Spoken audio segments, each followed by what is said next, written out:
టారిఫ్ల దెబ్బ ఏపీలో ఆక్వా రంగ రైతులపై పడింది. సుంకాలతో రొయ్యల ధరలు భారీగా పతనమయ్యాయి.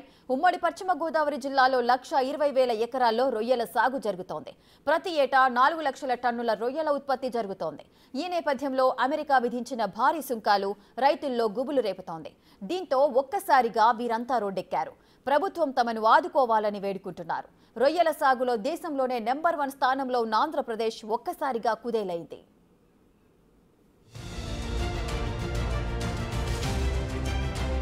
అమెరికాకు ఎగుమతవుతోన్న రొయ్యల్లో 40% ఏపీ నుంచే ఎగుమతవుతున్నాయి. ప్రస్తుతం 2,000 సీఫుడ్ కంటైనర్లు ఏపీ నుంచి బయలుదేరాయి. రవాణాలో ఉన్న సీఫుడ్ కంటైనర్ల విలువ 2,000 కోట్లుంటుందని తెలుస్తోంది. ఈ నెల 9 నుంచి ట్రంప్ విధించిన కొత్త టారిఫ్ అమల్లోకి రానుంది. ఈ లోపుగా సరుకు మొత్తం అమెరికా చేరకపోతే దాదాపుగా 600 కోట్ల సుంకం చెల్లించాల్సి వస్తుందని ఆక్వా రైతులు ఆవేదన వ్యక్తం చేస్తున్నారు.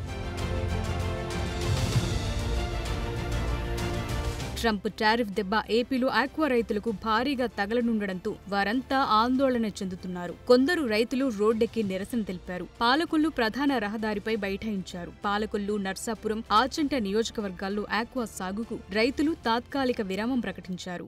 26% ఎందుకు తగ్గించాడని మనం గవర్నమెంట్ తీసుకెళ్తే గవర్నమెంట్ ముఖ్యమంత్రి గారు ప్రధానమంత్రి తీసుకెళ్తారు. ప్రధానమంత్రి గారు ఒకవేళ అక్కడ ట్రంప్తో మాట్లాడతాడు. ఆయన బాగా రిలేషన్ మెయింటైన్ చేస్తాడు. మన మోడీ గారు ఆయనతో మాట్లాడతాడు. అది మనం తగ్గిందంటే ఇప్పుడు రైతు బాగుంటాడు కదా. వీళ్ళు వచ్చి ఒక 12 కంపెనీలు ఉన్నాయి. 12 కంపెనీలు శాసిస్తున్నారు ఇప్పుడు ఆంధ్రప్రదేశ్లో. రొయ్యి రేటు పెరగాలి, మేత రేటు తగ్గాలి. తగ్గితే సరే, లేకపోతే ఎక్కడున్న ప్లాంట్లు రాష్ట్రంలో ప్రతి రైతు వెళ్ళి ఆ ప్లాంట్ల దగ్గర అక్కడే పడుకుంటాం, అక్కడే తింటాం, అక్కడే వండుకుంటాం. 50 రూపాయల నుంచి 100 రూపాయలు కేజీకి తగ్గిపోవటం అనేది చాలా బాధాకరం. ఇది ఏ పరిస్థితుల్లో తగ్గినాయి ఏంటనేది విశ్లేషణలోకి వెళ్లకుండా, అసలు ఎవరికి ఎందుకు తగ్గించామో తెలియకుండా, ఎందుకు జరుగుతుందో ఎవరికి అర్థం కాకుండా ఈ వ్యవస్థను నిర్వీర్యం చేసే దిశగా ఇవాళ ఈ ప్రయాణం జరుగుతుందంటే రైతు చాలా ఇబ్బందికరమైన పరిస్థితుల్లోకి నెట్టబడతాడు అనడంలో ఎటువంటి సందేహం లేదు. ఆక్వా రైతుల ఆందోళనను అర్థం చేసుకున్న ఏపీ ప్రభుత్వం నష్ట నివారణ చర్యలకు దిగింది. ఏపీ సీఎం చంద్రబాబు నాయుడు కేంద్రానికి లేఖ రాశారు. ఆక్వా రైతుల సమస్యల పరిష్కారానికి కృషి చేయాలని కోరారు. మరోవైపు ఆక్వా రైతుల అసోసియేషన్ సభ్యులతో సీఎం చంద్రబాబు భేటీ అయ్యారు. సమస్య పరిష్కారానికి ఉన్న మార్గాలపై దృష్టి సారిస్తున్నారు. ఇదిలా ఉంటే మంత్రి అచ్చెన్నాయుడు ఆక్వా రైతులతో సమావేశమయ్యారు. ఆక్వా రంగంపై అమెరికా టారిఫ్ల ప్రభావం తాత్కాలికమేనని, ఆందోళన చెందొద్దని రైతులను కోరారు. ఆక్వా రైతులకు తమ ప్రభుత్వం అండగా ఉంటుందని భరోసా ఇచ్చారు.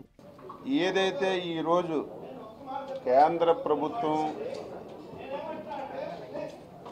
దీని మీద చొరవ చూపాలని ఎప్పుడైతే అమెరికా డెసిషన్ తీసుకుందో వెంటనే రాష్ట్ర ప్రభుత్వం అప్రమత్తం అవ్వడం, ముఖ్యమంత్రి గారు కేంద్ర ప్రభుత్వం దృష్టిలోకి పెట్టడం, మంత్రి గారితో స్వయంగా మాట్లాడడం మీ అందరికి కూడా తెలుసు. అయితే ఇదేదో ఒక ఆక్వా రంగం కాదు, చాలా రంగాల మీద ఈ ప్రభావం పడి ఉంది. అందులో 2 దేశాలు కలిసి నిర్ణయం తీసుకోవాల్సినటువంటి విషయం కాబట్టి మనం ఒక ప్రయత్నం అటువైపు చేస్తూనే మనకున్నటువంటి అవకాశాలన్నీ ఉపయోగించుకొని మనం ఈ రంగాన్ని నిలకట్టాలనేదే ఈరోజు సమావేశం యొక్క ముఖ్యమైనటువంటి ఉద్దేశం.